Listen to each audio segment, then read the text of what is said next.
Hey everyone, this is Oscar from Underdog, and today I want to talk to you about decay tails or release tails. No matter what you call them, the question is, how long does your song ring out for? And this is particularly relevant in the case of percussion because this feels totally different than this.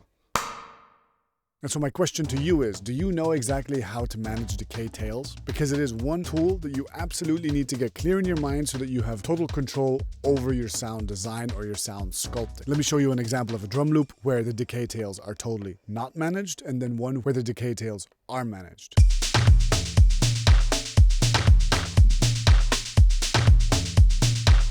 Okay, not a bad loop, right? But imagine if we would actually tighten up all the decay tails. We could get something like this.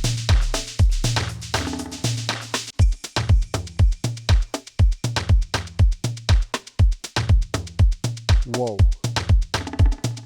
Now, if your first reaction was, I prefer the one with the messy decay tails, first of all, that's valid. Everyone's taste is different, and this is just a stylistic difference. But I have 2 points that I want to make on that. Firstly, right now we're only listening to drums. And so, of course, you're going to think that the drums that fill up the frequency spectrum and that sound more full might sound better and louder than the drums that are more sparse and more controlled. And so you might be experiencing the cognitive distortion, which is that louder is better. So just be mindful of that. In this loop, there's supposed to be a whole bunch of other instruments there, and the neat and tidy version actually leaves some space for those instruments. The second point that I wanted to make is that at the end of the day, it really is all about taste, and I just want you to know for sure that you have the control to shape your decay tails to be exactly in the sweet spot where you prefer them to be. So I'm talking about conscious, intentional sound design. Not that everything has to be short and snappy, but I want you to have the ability to make it short and snappy when you want it to. Does that make sense? Cool. Let's refresh our basics on envelopes. All right, so remember our old friend, the ADSR envelope: attack, decay, sustain, and release. The idea is that once you trigger a note, the volume of your sound follows this contour, and you can shape the contour however you like. And then when you release the note, we go into the last section, the release. Now, it's important to remind yourself that 3 of these parameters are time-based parameters, measured in milliseconds, and then one of them, the sustain portion, is just a percentage. It's an amount based on maximum, minimum, or somewhere in between. So you could say that an envelope has an attack of 20 milliseconds, a decay of 20 milliseconds, a release of 500 milliseconds, but then the sustain, you have to set it from 0 to the maximum. And that's going to be really important for us today because I want us to look at 2 different scenarios for managing your decay tails. First one is the normal ADSR curve as you almost always see it in every diagram. The sound starts, moves to its sustain phase, and stays there as long as you hold the note. And then when you release the note, then the release phase comes in. And you can kind of think of it like a reverb tail. It just tails off over time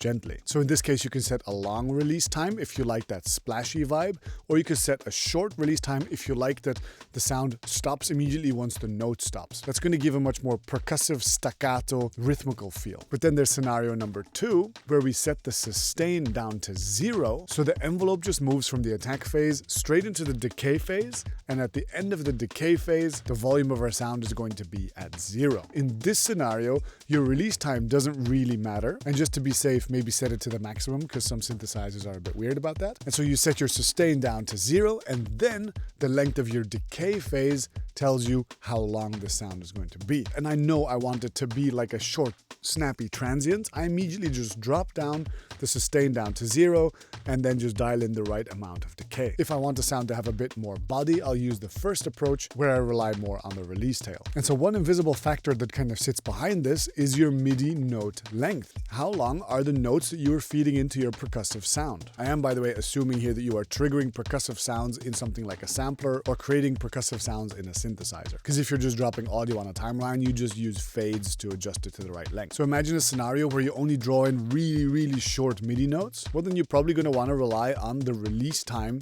to set the perceived length of your sound. However, if for some reason you have really long MIDI notes, then you probably want to just set the sustain down to 0 and just use the decay to make it really short and snappy. For percussive sounds, the MIDI note length does become more important when you really want your sound to have a body, when you want it to stay at a sustained volume for a short amount of time. time before then going into its release phase. This is, for example, the case when you're triggering a kick drum sample and you don't want it to just be a tight percussive thump at the start. You want the body and the boom of the sample to also play. In that case, you want the MIDI note to run the exact length of the sample, or maybe a little bit shorter, and then use the release parameter to make it as snappy as you like. If you find educational videos like this helpful, by the way, like the video and subscribe, and leave a comment to show me some love. That really helps me reach more people. If any of this is a little bit technical for you, go follow my Foundations of Electronic Music course. That's where I take you from absolute beginner to become an intermediate level producer. Remember, when you're listening to one sound in isolation, a long and impressive sound is almost always going to sound better than a short and snappy sound.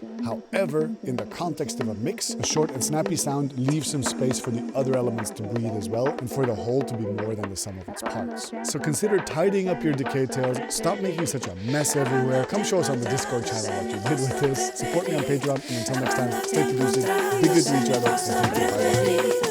Da quando ti ho incontrato sei il mio posto preferito. Da quando ti ho incontrato sei il mio posto preferito.